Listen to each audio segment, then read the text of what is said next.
Hello friends, स्वागत है आपका टारगेट एमपीपीएससी 2020 में। तो आज का हमारा टॉपिक है संघ लोक सेवा आयोग यूपीएससी। ठीक है, जो कि मध्य प्रदेश लोक सेवा आयोग में जो सिलेबस है उसकी प्रीलिम्स एग्जाम की यूनिट नंबर 10 का भी टॉपिक है और मेंस एग्जाम की जो सेकेंड पेपर है उसका भी टॉपिक है। तो हम प्री और मेंस दोनों को कवर करके चल रहे हैं। अब जानते हैं क्या होता है यूपीएससी आयोग, क्यों बनाया गया, क्या कार्य करता है, कैसी संरचना होती है इसकी और क्या भूमिका निभाता है भारत के संविधान में। यह देखिए होता क्या है कि हमारे यहाँ पर क्या है, लोकतंत्र है। मतलब हम खुद हमारे प्रतिनिधित्व को चुनते हैं।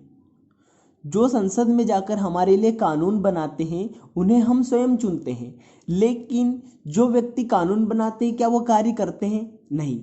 फिर क्या होता है, प्रतिनिधित्व तो कानून बना देते हैं, जो हमारे प्रतिनिधि लोग रहते हैं वो कानून तो बना देते हैं, लेकिन उसके लिए फिर क्या होता है, बाद में योजनाएं जो क्रियान्वित की जाती है, बनाई जाती है, उनके लिए क्या होता है, एक अलग से कार्यपालिका होती है। अलग अलग विभाग होते हैं और अलग अलग विभाग के अलग अलग मंत्री भी होते हैं। तो ये लोग क्या करते हैं, योजना बनाते हैं। अब योजना तो बन गई, तो क्या एक अकेला मंत्री पूरी योजना को लागू करवा सकता है, या फिर जनता तक पहुंचाने में क्या सक्षम है वह अकेला मंत्री? तो नहीं, ऐसा पॉसिबल ही नहीं है। फिर क्या किया जाए, तो इन कार्यपालिका द्वारा जो योजनाएं बनाई गई हैं, इन योजनाओं को अब हमें पहुंचाना कहाँ तक है, जनता तक पहुंचाना है। क्यों पहुंचाना है? जनता के लिए ही बनाई गई है योजना। और जनता के लिए क्यों बनाई गई है? क्योंकि उन्हें तो हमने चुन के भेजा है ना, तो किसके लिए कार्य करेंगे? हमारे लिए कार्य करेंगे। फिर इनके कार्य को कैसे लागू किया जाए, कैसे हम तक पहुंचाया जाए, उसके लिए क्या होगा, हमें ऐसे व्यक्तियों की आवश्यकता होगी जो कि बुद्धिमान हो और सरकार के कार्य को सफलतापूर्वक संपन्न करवा सके। ऐसे बुद्धिजीवी लोगों की आवश्यकता होगी। और ऐसे बुद्धिजीवी लोग को हम क्या कहेंगे, ब्यूरोक्रेट रहेंगे। वो सरकार के ब्यूरोक्रेट, मतलब हम तक सेवाओं को पहुंचाएंगे। अब देखिए, जैसे आज कोई सी भी योजना, आज वर्तमान में लॉकडाउन चल रहा है। अब लॉकडाउन को क्या जनता आसानी से मान रही थी? नहीं मान रही थी। तो फिर क्या करा हमारे लिए जनता ने? तो फिर योजना मतलब सरकार ने तो योजना बना दी, कह दिया कि लॉकडाउन होगा, लेकिन जनता नहीं मान रही थी। फिर जो ब्यूरोक्रेट लोग हैं, जो पुलिस अधिकारी हैं, वो सब मिलकर कार्य कर रहे हैं सरकार के लिए। वैसे ही इन सब अधिकारियों के चयन के लिए एक आयोग की आवश्यकता हुई। ठीक है, देखिए अगर यह आयोग नहीं बनाया जाता और मान लिया जाए कि कह दिया जाए कि जैसे हम प्रतिनिधित्व को हमारे प्रतिनिधि चुनते हैं वैसे ही इनको भी चुन लिया जाए, तो क्या इतने बुद्धिजीवी लोग हम चुन पाते? बिल्कुल नहीं चुन पाते। अगर कह दिया जाए कि सरकार खुद ही चयन कर ले इनका, तो फिर तो और गड़बड़ हो जाएगी। फिर क्या होगा, सरकार ऐसे व्यक्तियों को चुनेगी जो उनके फेवर में। देखिए आज सरकार नहीं चुनती है फिर भी उनके ऊपर प्रेशर रहता है। अगर सरकार स्वयं चुनने लग जाती तो फिर कितना प्रेशर रहता। इसलिए अलग से एक आयोग बनाया गया कि वह आयोग क्या करेगा, इन व्यक्तियों का चयन करेगा, परीक्षा आयोजित करेगा। कैसे परीक्षा आयोजित करना, ये सब कार्य किसका रहेगा? उस आयोग का रहेगा। ठीक है, इसलिए अब बात आती है कि संघ लोक सेवा आयोग कैसे बना, कहां से प्रारंभ हुआ और कैसे इसने चयन प्रक्रिया स्टार्ट की। तो देखिए, जब हमारा भारत अंग्रेजों की गुलामी कर रहा था, मतलब हम अंग्रेजों के गुलाम थे, तब होता क्या था, तब भी ऐसे अधिकारियों का चयन किया जाता था, लेकिन उनके लिए जो परीक्षा होती थी वह यहां नहीं होकर कहां हुआ करती थी, लंदन में हुआ करती थी। ठीक है, फिर हुआ क्या, भारत के लोग धीरे धीरे जागरूक होते गए और उन्होंने मांग स्टार्ट की कि यह परीक्षा हमारे भारत में होनी चाहिए। फिर हुआ क्या कि सन 1919 में 1919 का अधिनियम पारित किया गया और इस अधिनियम के तहत क्या किया गया, इस 1919 के अधिनियम को मॉन्टेग्यू चेम्सफोर्ड सुधार के नाम से जाना जाता है। मॉन्टेग्यू चेम्सफोर्ड सुधार के नाम से जाना जाता है। इस मॉन्टेग्यू चेम्सफोर्ड सुधार में क्या हुआ था कि उस समय भारत में क्या करा गया, जो प्रांत हुआ करते थे उन प्रांतों में क्या कर दिया गया, द्वैत शासन लागू कर दिया गया सन 1919 में। अब द्वैत शासन क्या होता है, तो देखिए हुआ क्या था द्वैत शासन लागू करने में कि यहां पर अब दो तरह से शासन होगा। कैसे, एक तो हमारे यहाँ पे अंग्रेज जो थे वो खुद गवर्नर चुनकर भेजते थे, मतलब इनके द्वारा एक राज्यपाल चुनकर भेजा गया। फिर अब कह दिया गया कि यहां पर जनता द्वारा चुनी गई जो सरकार होगी वो भी कार्य करेगी। द्वैत शासन लागू कर दिया गया। तब अब धीरे धीरे और इसी अधिनियम में कहा गया था कि अब यहां पर आयोग का गठन किया जाएगा। फिर इसी अधिनियम के तहत वर्ष, देखिए 4 साल निकाल दिए इन्होंने, फिर भी वर्ष 1923 में, कब, वर्ष 1923 में ली आयोग का गठन किया गया। लॉर्ड ली की अध्यक्षता में एक आयोग बनाया गया जिसे हम किस नाम से जानते हैं, ली आयोग के नाम से जानते हैं। इस ली आयोग का गठन किया गया और इस ली आयोग की सिफारिश पर यहां पर एक लोक सेवा आयोग का गठन किया गया। और यह लोक सेवा आयोग कब बना, इस लोक सेवा आयोग का गठन हुआ, वह भी लीग आयोग ने सिफारिश 1923 में ली आयोग बन चुका था, लेकिन इसकी सिफारिश पर जो लोक सेवा आयोग बना वो लोक सेवा आयोग बना था 26 अक्टूबर 1926 को। कब बना था, देखिए कितना लेट, 26 अक्टूबर 1923 को मतलब लोक सेवा आयोग की स्थापना कर दी गई। फिर हुआ क्या, अभी ये लोक सेवा आयोग था, 1935 में भारत में क्या करा, एक और अधिनियम पारित किया अंग्रेजों ने जिसे भारत शासन अधिनियम के नाम से जानते हैं। भारत शासन अधिनियम 1935 के नाम से जाना जाता है। इस अधिनियम के तहत यहां पर केंद्र में द्वैत शासन लागू कर दिया गया। केंद्र में द्वैत शासन लागू कर दिया गया मतलब यहां पर संघीय व्यवस्था अब हो गई। तो इस संघीय व्यवस्था के तहत चलते हुए इस आयोग का नाम अब रख दिया गया FPSC, मतलब फेडरल पब्लिक सर्विस कमीशन, संघीय लोक सेवा आयोग। संघीय लोक सेवा आयोग के रूप में इसने कार्य करा। फिर जब भारत का संविधान लागू हो गया, भारत के संविधान के लागू होने के पश्चात इसका यूपीएससी का, इस आयोग का उल्लेख कर दिया गया भारतीय संविधान में और 1950 से इसका नाम हो गया क्या, यूपीएससी। ठीक है, तो यह आपने पूरा जान लिया कि कैसे यह आयोग अपनी यात्रा पूरी करते हुए लोक सेवा आयोग से एफपीएससी से फिर यूपीएससी बना। ठीक है, अब देखिए हमारे यहाँ पे भारत में क्या होता है, अलग अलग प्रकार की सेवाएं होती हैं। तो कौन कौन सी सेवाएं होती हैं, एक तो होती हैं केंद्रीय सेवा। यह केंद्रीय सेवा क्या होती है, इसके अंतर्गत जो व्यक्ति चुने, जो अधिकारी चुने जाते हैं वो क्या करते हैं, केंद्र के लिए कार्य करते हैं। मतलब जैसे आईआरएस हुआ, इंडियन रेवेन्यू सर्विस, फिर हुआ आईएफएस, मतलब यह कौन है, इंडियन फॉरेन सर्विस वाले। फिर एक हुए आईईएस, इंडियन इंजीनियरिंग सर्विस।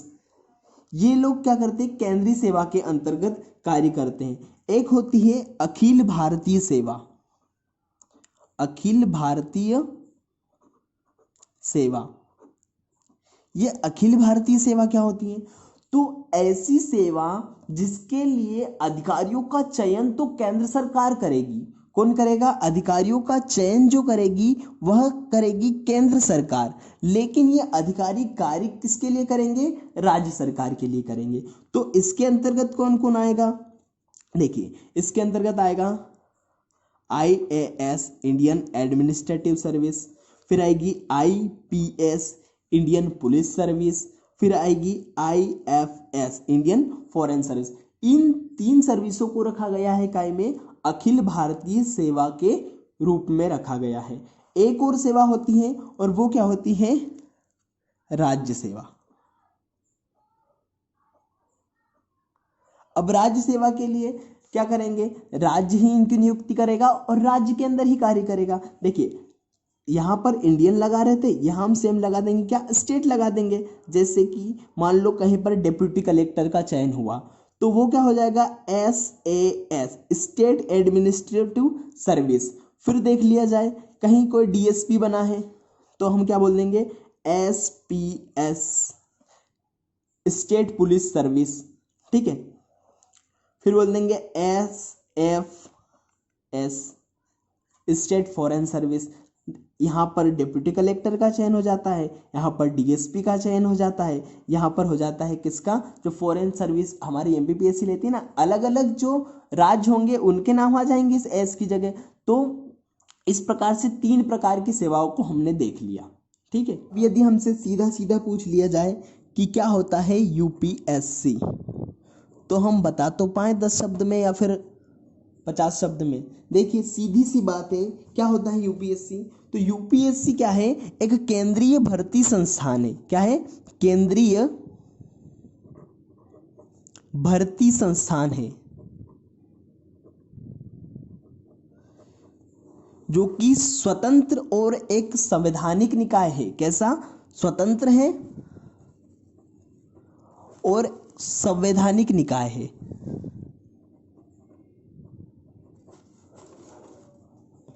और इसका उल्लेख भारत के संविधान के भाग 14 में अनुच्छेद 315 से 323 तक किया गया है, ठीक है। इतनी बात हम लिख सकते हैं अगर पूछ लिया जाए कि क्या है UPSC तो, ठीक है।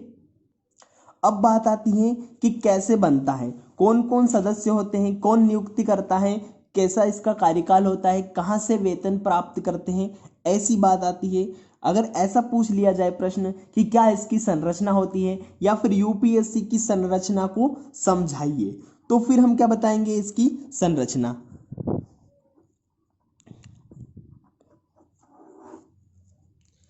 संरचना में यदि हम देखें तो सबसे पहले क्या होता है, इसमें एक अध्यक्ष होता है, UPSC आयोग का एक अध्यक्ष होता है और साथ में कुछ अन्य सदस्य भी होते हैं।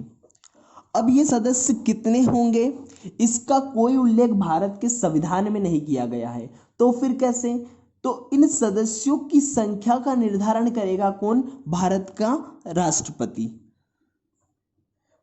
कौन तय करेगा, भारत का राष्ट्रपति तय करेगा कि इन सदस्यों की संख्या कितनी होगी। वर्तमान में जैसे हम देखें तो 9 से 11 इसके सदस्य हो सकते हैं, मतलब मैक्सिमम सदस्य कितने हो सकते हैं इसके, 11 सदस्य हो सकते हैं। फिर एक आवश्यक बात इसमें यह है,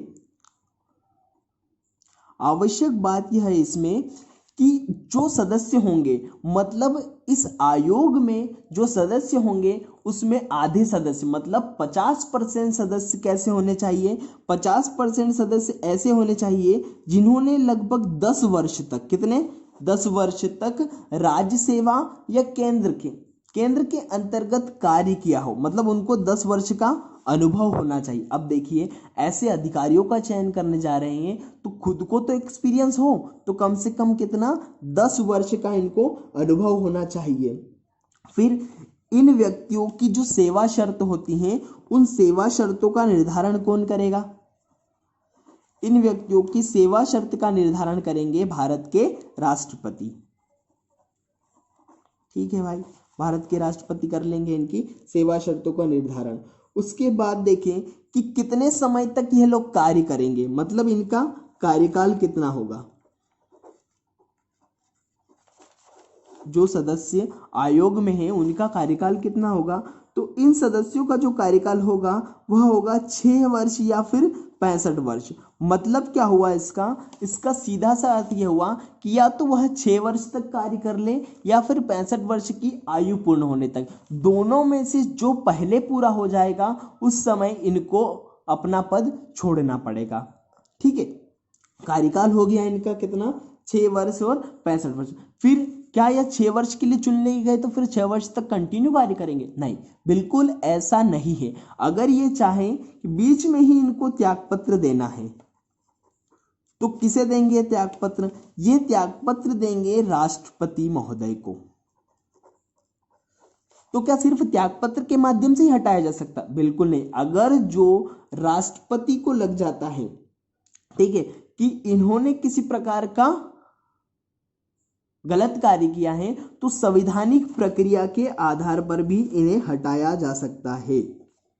इन्हें हटाने के लिए संवैधानिक प्रक्रिया के आधार पर भी इन्हें हटाया जा सकता है। मतलब इनको हटाने की जो प्रक्रिया है वह संविधान में दी हुई है। ठीक है, और देखा जाए तो मान लिया जाए कि कई जो इसका अध्यक्ष है वो अध्यक्ष उपस्थित नहीं है, तो फिर क्या करेंगे? तो इसमें कार्यवाहक अध्यक्ष बनाया जा सकता है। क्या किया जा सकता है? कार्यवाहक अध्यक्ष यहां पर बनाया जा सकता है। और वह जो कार्यवाहक अध्यक्ष सिर्फ और सिर्फ 2 स्थिति में बनाया जा सकता है। तो कौन सी है वो 2 स्थिति? एक तो हो गई अगर अध्यक्ष का पद रिक्त हो गया तो आप कार्यवाहक अध्यक्ष बना सकते हैं। दूसरी बात, अध्यक्ष अभी मौजूद है लेकिन वह किसी कारणवश क्या है? अनुपस्थित है। क्या है? अनुपस्थित है, तब भी आप कार्यवाहक अध्यक्ष बना सकते हैं।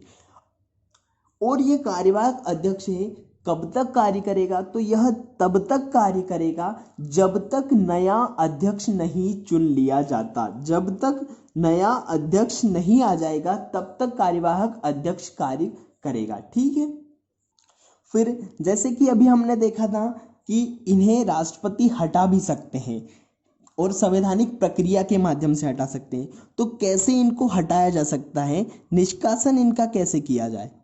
किन परिस्थितियों में इनका निष्कासन होगा? क्या उल्लेख है संविधान में? तो देखिए, अगर इन्हें इनका निष्कासन करना है तो कैसे किया जाए? अगर मान लीजिए कि कोई भी सदस्य दिवालिया घोषित कर दिया गया हो, क्या कर दिया हो? दिवालिया घोषित कर दिया हो, या फिर वह सदस्य क्या कर रहा हो? बाहर किसी वेतन योजना में लगा हो, मतलब बाहर से कोई वेतन प्राप्त कर रहा है।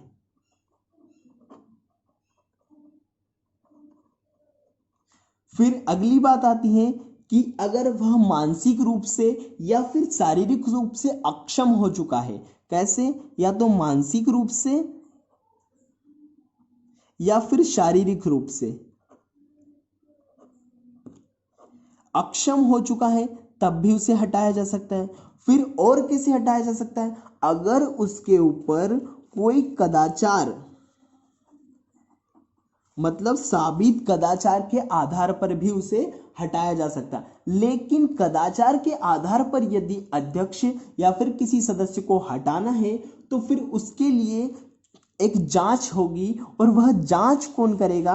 सुप्रीम कोर्ट करेगी। सुप्रीम कोर्ट उसके लिए जांच करेगी, और अगर सुप्रीम कोर्ट में यह जांच सही पाई गई या फिर वह व्यक्ति दोषी पाया जाता है, तब सुप्रीम कोर्ट किसे सलाह देगी? राष्ट्रपति को सलाह देगी उसे हटाने के लिए। और राष्ट्रपति इस सलाह को मानने के लिए क्या होता है? बाध्यकारी होता है। मतलब सुप्रीम कोर्ट द्वारा दी गई इस सलाह को राष्ट्रपति को मानना ही होगा कि हटाना है या फिर नहीं हटाना है, साबित कदाचार के आधार पर। तो इस तरह से आयोग के सदस्य और अध्यक्ष को निष्कासित भी किया जा सकता है। ठीक है, अब जानते हैं कि इस आयोग को कार्य करने के लिए, जो कार्य आयोग करेगा उस कार्य को करने के लिए इसे क्या स्वतंत्रताएं प्रदान की जाती है। इस आयोग की स्वतंत्रता क्या क्या है? तो देखिए, किसी भी व्यक्ति को कोई कार्य करना है तो उसे कुछ तो स्वतंत्रता देनी ही पड़ेगी। इसलिए इस आयोग को भी कुछ स्वतंत्रता दी गई है ताकि यह क्या निष्पक्ष रूप से अपने कार्य को संपन्न कर पाए। तो सबसे पहले किसी भी व्यक्ति को क्या डर रहता है? कोई भी अगर गवर्नमेंट व्यक्ति है तो उसे क्या रहता है कि वह नौकरी से हटा दिया जाएगा। ठीक है, अगर यह भय उसका खत्म हो गया तो फिर वह निश्चित रूप से अपना कार्य मतलब अपने अनुसार कार्य करेगा। ठीक है, तो अगर यहां पर आयोग के सदस्यों के हटाने की बात देखें कि कैसे हटाया जाएगा, इनको हटाने की बात देखें हम, तो इन्हें सिर्फ और सिर्फ संविधान में जो प्रक्रिया दी गई है, जो दिया गया है संविधान में, उसी आधार पर हटाया जा सकता है। सिर्फ और सिर्फ संवैधानिक आधार पर ही इसे हटाया जा सकता है, अदरवाइज तो इसे कोई भी नहीं हटा सकता। फिर दूसरी बात आती है कि भाई मेरी सैलरी कम ना कर दे, तो उसके लिए क्या संविधान में उल्लेख किया गया है और इसे बिल्कुल स्वतंत्रता प्रदान की गई है। क्या कि आप जब तक कार्य करेंगे आपके वेतन में किसी भी प्रकार का अलाभकारी परिवर्तन नहीं किया जाएगा। ये भी टेंशन खत्म कि भाई वेतन भत्तों में अलाभकारी परिवर्तन होने वाला नहीं है, अब अपना कार्य अपन स्वयं करो। फिर तीसरी बात क्या आती है कि इनका जो वेतन दिया जाता है, इनका जो वेतन प्रदान किया जाता है, वह कहां से प्रदान किया जाता है? वेतन संचित निधि से प्रदान किया जाता है। और यह संचित निधि से जहां वेतन प्रदान किया जाता है, इस संचित निधि से पैसा आपको निकालने के लिए किसी प्रकार का मतदान कराने की आवश्यकता नहीं है, तो यह भय आपको समाप्त हो जाता है।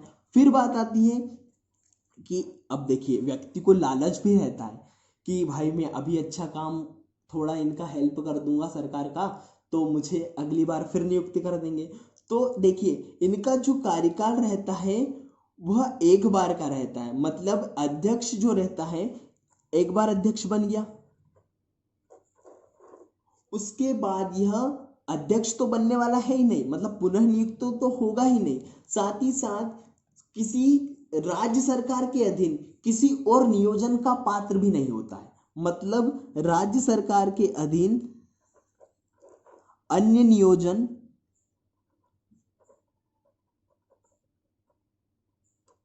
का पात्र भी यह नहीं होता है। और टेंशन खत्म भाई, एक बार में ही जो कार्य करना है ठीक है कर लेते हैं। फिर इसके जो सदस्य होते हैं, अभी अध्यक्ष की बात करी, अब कर लेते हैं सदस्य की बात। तो सदस्य के रूप में तो पुनः नियुक्त नहीं होगा, बस और बस क्या हो सकता है, वह कभी अध्यक्ष के रूप में यूपीएससी का अध्यक्ष बन सकता है वह, या तो फिर क्या बन सकता है वह एसपीएससी मतलब स्टेट पीएससी का अध्यक्ष बन सकता है। किंतु सरकार के किसी कार्य में नियोजन का पात्र वह भी नहीं होगा, और पुनः नियुक्ति के पात्र तो कोई भी नहीं होंगे। पुनः नियुक्ति यहां पर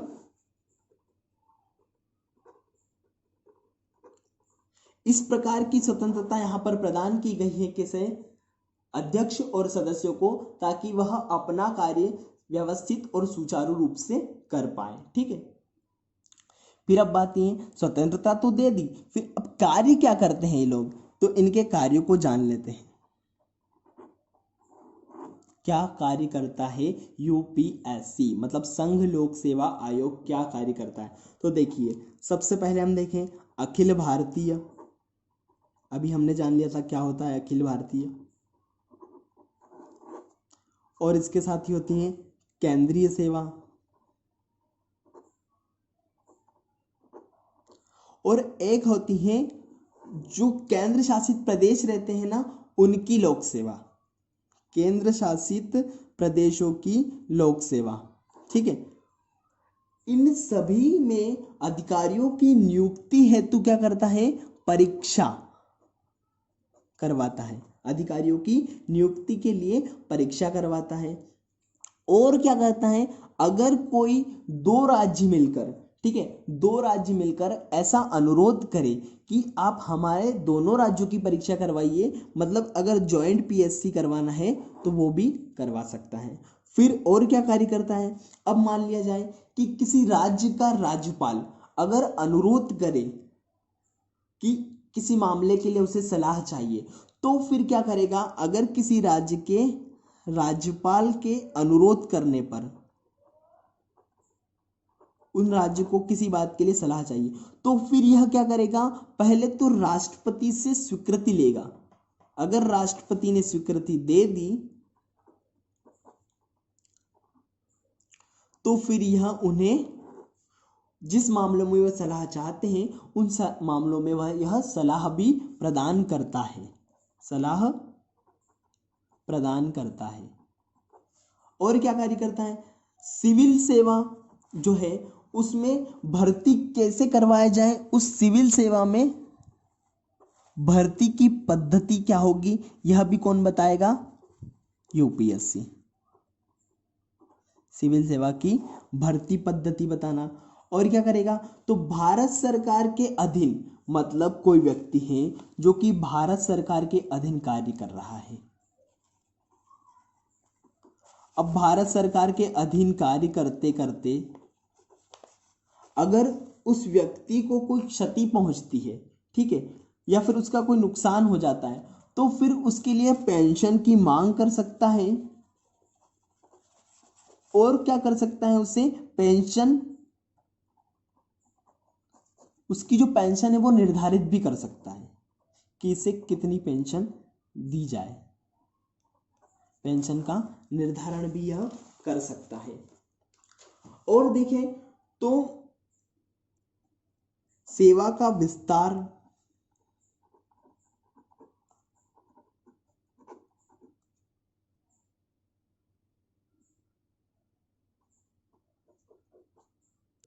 साथ ही जो सेवानिवृत्त नौकरशाही है उनकी पुनर्नियुक्ति से संबंधित अगर कोई कार्य करना है तो वह कार्य को भी देख लेता है यूपीएससी आयोग। अब देखिए कि संसद अगर चाहे, अगर संसद चाहे तो यह एडिशनल कार्य भी दे सकता है यूपीएससी को, ठीक है, मतलब यूपीएससी के कार्य क्षेत्र को बढ़ा सकता है कौन, संसद। यूपीएससी के कार्य क्षेत्र का विस्तार कर सकती है, मतलब कोई एडिशनल कार्य अगर संसद को करवाना है तो वो भी करवा सकता है कौन, संसद, ठीक है। साथ ही साथ जितने भी कार्य यह करता है, हर एक कार्य का प्रत्येक वर्ष जो रिपोर्ट होती है वह रिपोर्ट राष्ट्रपति को सौंपता है।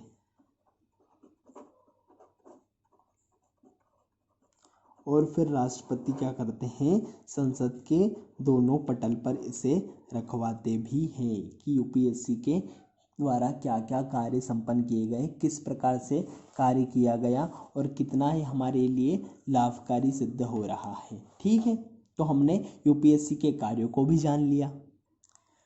कार्यों के बाद यदि कह दिया जाए इसकी आलोचना करने के बारे में या फिर इसकी सीमाएं पूछ ली जाए कि किस हद तक यह कार्य कर सकता है, उसके बाहर नहीं कर सकता है, तो हर एक सिक्के का दो पहलू होता है। आलोचना तो कहीं ना कहीं होती ही है। देखिए बहुत सारे कार्य ऐसे भी होते हैं जो कि यूपीएससी के अधिकार क्षेत्र से बाहर होते हैं। तो यही यदि हम पहला कार्य देखें तो पिछड़ी हुई जो जनजाति रहती है, पिछड़ी हुई जो जाति रहती है, उस पिछड़ी हुई जाति को नियुक्ति के लिए जो आरक्षण है, आरक्षण दिया जाता है, उस आरक्षण कितना दिया जाएगा, उस किस प्रकार से दिया जाएगा, इसका प्रबंधन आयोग नहीं करता है। साथ ही एसटी एससी के लिए आरक्षण का प्रबंधन भी आयोग नहीं करता है, आरक्षण इनका आयोग निर्धारित नहीं करता है। और बात आती है कि अगर किसी व्यक्ति को पद से हटाना है या फिर सेवा या फिर किसी विषय को हटाना है, कोई सेवा हटाना है कि अब चेंज कर देना है कि जैसे आईएएस को अब हम अखिल भारतीय के अंतर्गत नहीं रखेंगे, ऐसे तो ना सेवा को हटा सकता है ना किसी अन्य विषय को हटा सकता है। तो फिर इन्हें हटा कौन सकता है, इन्हें हटा सकते हैं कौन, भारत के राष्ट्रपति। कौन हटा सकता है, भारत का राष्ट्रपति। और वह भी कैसे, भारत के राष्ट्रपति हटा सकते हैं। और कैसे हटा सकते हैं, तो उसके लिए उन्हें 14 दिन तक पहले संसद में पेश करना पड़ेगा। क्या क्या करवाना है, यह 14 दिन तक संसद में संशोधन ले जाना पड़ेगा, और उसके बाद संसद अगर चाहे तो उसे खारिज भी कर सकती है। तो किसके पास अधिकार आ गया? राष्ट्रपति और संसद के पास। यहाँ पर यूपीएससी के पास इस तरह का कोई अधिकार नहीं है। तो यहाँ पर अगर पूछ लिया जाए कि यूपीएससी के कार्य बताइए तथा आलोचनात्मक वर्णन कीजिए, तो हम इस प्रकार की आलोचना भी यहाँ पर कर सकते हैं कि बहुत सारे कार्य इसके अधिकार क्षेत्र से बाहर भी होते हैं। ठीक है, अब और क्या प्रश्न बन सकता है मेंस में? अगर सीधा सीधा मेंस में प्रश्न पूछ लिया जाए कि आयोग की क्या भूमिका है, भारतीय संविधान में यूपीएससी आयोग की क्या भूमिका है, इसकी भूमिका यदि पूछ ली जाए तो फिर हम क्या बताएंगे? देखिए, होता क्या है कि जो हमारा भारत का संविधान है, भारत का संविधान यूपीएससी से आशा करता है कि यह मेरिट पद्धति का प्रहरी हो। क्या हो? यह मेरिट पद्धति का प्रहरी हो। अर्थात क्या हुआ इसका अर्थ? मेरिट पद्धति का प्रहरी से अर्थात यह कि जो अखिल भारतीय सेवा है, जो केंद्रीय सेवा है, कौन सी? अखिल भारतीय सेवा और केंद्रीय सेवा, उनकी भर्ती के लिए सरकार को सलाह देने से संबंधित यह कार्य करे। कैसे? उन भर्ती से संबंधित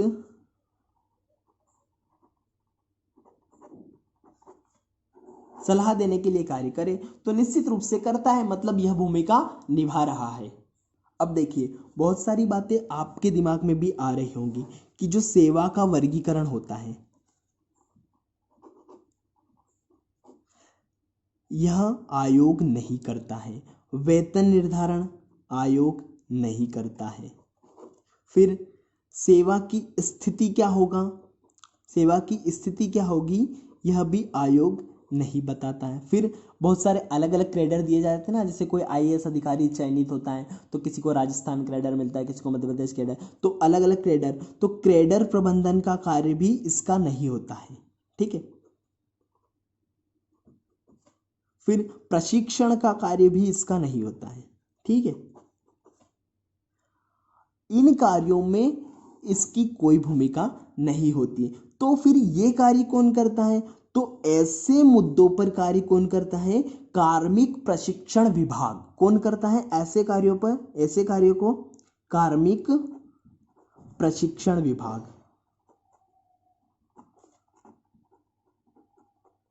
कौन करता है ऐसे कार्यों को? कार्मिक प्रशिक्षण विभाग ऐसे कार्यों को करता है। ठीक है, अब देखिए, एक बात और बता दी जाए आपको कि जो यूपीएससी है ना, इस यूपीएससी की जो भूमिका है ना, न केवल सीमित है, हमने देख लिया कि बहुत सीमित है, सीमित ही नहीं है, बल्कि जो सुझाव देती है ना ये, वो भी क्या है? एक सलाहकारी प्रवृत्ति के होते हैं। कैसे होते हैं इसके सुझाव? कैसे होते हैं? सलाहकारी प्रवृत्ति के होते हैं। मतलब क्या हुआ इसका कि केंद्र सरकार के ऊपर डिपेंड करता है कि वह सुझाव को अमल करे या ना करे। किसके ऊपर डिपेंड करता है? केंद्र सरकार के ऊपर। अगर वह बात नहीं भी मान रही है तो बस उसका इतना सा कार्य बनता है कि वह आयोग की जो सलाह दी जा रही है उसका विचलन कर रही है, उसका कारण संसद में बता दे। ठीक, साथ ही अगर सरकार ऐसे नियम चाहे बनाना तो वह ऐसे नियम भी बना सकती है जिससे कि क्या होता है, यूपीएससी के कार्य को और भी नियंत्रित किया जा सके। किसके ऊपर डिपेंड करता है? यह सरकार के ऊपर डिपेंड करता है। ठीक है, तो आपको इसकी भूमिका भी समझ में आ गई। तो प्रीलिम्स के लिए कुछ और फैक्ट भी यहाँ पर हम कवर कर लेते हैं जो कि प्री में पूछे जा सकते हैं। अब उसके लिए हमें सबसे पहले तो सीधा सीधा प्रश्न आर्टिकल से बन सकता है, तो इसके 315 से लगाकर 323 तक आर्टिकल जो दे रखे हैं उन आर्टिकल को जान लेना चाहिए। यहां पर बात आती है सबसे पहले आर्टिकल 315 की। क्या कहता है आर्टिकल 315? तो आर्टिकल 315 में क्या कहा गया है कि संघ तथा राज्य के लिए एक लोक सेवा आयोग होगा। संघ के लिए भी और राज्य के लिए भी क्या होगा? एक लोक सेवा आयोग होगा।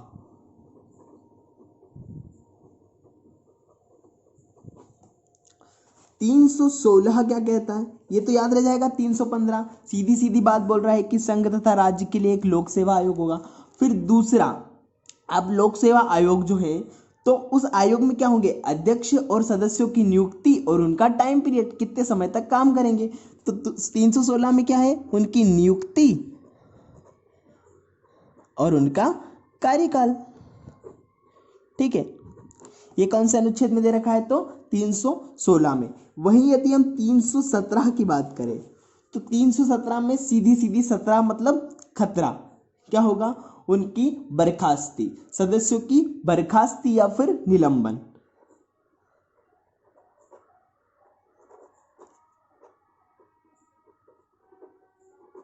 ठीक है, और 318 में क्या होगा, 318 में जो सदस्य हैं उन सदस्यों की सेवा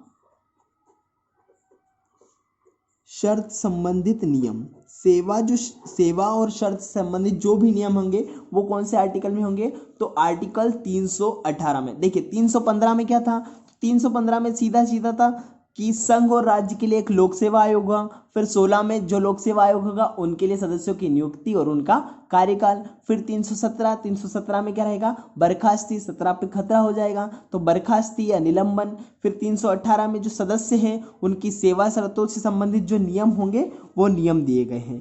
319 की यदि हम बात करें तो 319 में होगा कि उनकी सदस्यता समाप्ति के पश्चात पद पर रहने पर रोक, क्या, सदस्यता समाप्ति के पश्चात पद पर रहने पर रोक, क्या रहेगा, सदस्यता समाप्ति के पश्चात पद पर रहने पर रोक। 320 में क्या रहेगा, 20 प्रकार के कार्य मान लो, तो 320 में रहेंगे इनके कार्य, आयोग के कार्य, 20 प्रकार के कार्य करता है ऐसे बोल देंगे। तो 320 में क्या रहेंगे इनके कार्य। फिर आती है बात 321 की। 321 में क्या होगा, कार्यों को विस्तारित करना है तो उस कार्य को विस्तारित करने की शक्ति, कार्य को विस्तारित करने की क्या रहेगी, शक्ति। फिर आता है 322। 322 में क्या रहेंगे, भाई इतना सब हो गया, अब बचा क्या, खर्च, क्या खर्च होगा, तो आयोग का खर्च 322। फिर आती है 323 की बात। 323 में क्या होगा, आयोग जो प्रतिवेदन देगा वह, तो आयोग का प्रतिवेदन किसमें है, आयोग का प्रतिवेदन है आर्टिकल 323 में। तो यह आर्टिकल आपको याद रह जाएंगे कैसे, एक बार और रिवीजन कर लीजिए। 315 में होगा संघ और राज्य के लिए एक लोक सेवा आयोग होगा। फिर 16 में उन्हीं की नियुक्ति, आयोग में जो सदस्य होंगे उनकी नियुक्ति और कार्यकाल। फिर 17 में बर्खास्ती, 18 में जो सदस्य हैं उनकी सेवा शर्तें, 19 में सदस्यता समाप्ति पर रोक।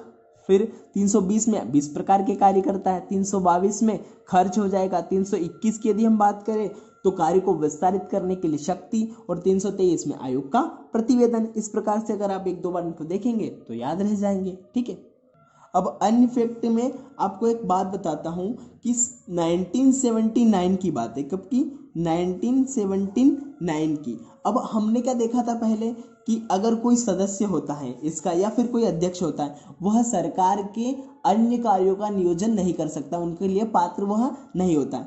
तो 1979 की बात है, क्या हुआ था कि यूपीएससी के एक पूर्व अध्यक्ष थे जिनका नाम था AR किदवई। क्या नाम था, AR किदवई। उनको क्या किया गया था, राज्यपाल नियुक्त किया गया था। ठीक है, अब उनको राज्यपाल नियुक्त किया गया, और कहाँ का राज्यपाल नियुक्त किया गया था उनको, तो बिहार का राज्यपाल नियुक्त किया गया था। ठीक है, तो फिर सुप्रीम कोर्ट में मामला चला गया कि भाई ये तो वापस से कार्य करने लगे सरकार के नियोजन में। तब सुप्रीम कोर्ट ने क्या कहा था, सुप्रीम कोर्ट ने इस राज्यपाल के रूप में अगर इन्हें पद दिया गया तो इसे वैध ठहराया, और वैध ठहराते हुए सुप्रीम कोर्ट ने कहा था कि यह कोई सरकार के लिए कार्य नहीं, यह एक संवैधानिक पद है। ओके, और वह बिहार के राज्यपाल रहे। ओके, फिर और फैक्ट में यदि हम देखें तो सीधा सीधा अगर प्रश्न बन जाए कि यूपीएससी के प्रथम अध्यक्ष कौन रहे, प्रथम अध्यक्ष कौन रहे, तो आपको पता होना चाहिए उनका नाम। क्या नाम था उनका? Sir Ross Barker. क्या नाम था? Sir Ross Barker. Sir Ross Barker थे यूपीएससी के प्रथम अध्यक्ष। फिर यदि पूछ लिया जाए कि भारत में सिविल सेवा का जन्मदाता कौन है, भारत में सिविल सेवा स्टार्ट हुई है तो इस सिविल सेवा का जन्मदाता कौन है, तो वह है लॉर्ड कॉर्नवालिस। कौन है? Lord Cornwallis. याद रखिए इसका नाम। भारत में सिविल सेवा का जन्मदाता है लॉर्ड कॉर्नवालिस। फिर पूछ लिया जाए कि भारत में आईसीएस की परीक्षा पास करने वाले पहले भारतीय कौन थे, तो उनका नाम भी आपको याद होना चाहिए। क्या नाम था उनका? सत्येंद्रनाथ टैगोर। क्या नाम था? सत्येंद्रनाथ टैगोर। इन्होंने भारत में सबसे पहले भारतीय होते हुए आईसीएस की एग्जाम को पास किया था। फिर यदि पूछ लिया जाए कि यूपीएससी की पहली अध्यक्ष कौन थी जो कि महिला थी, तो उसका नाम अगर पूछ लिया जाए तो उसका नाम था रोज मिलियन मैथ्यू।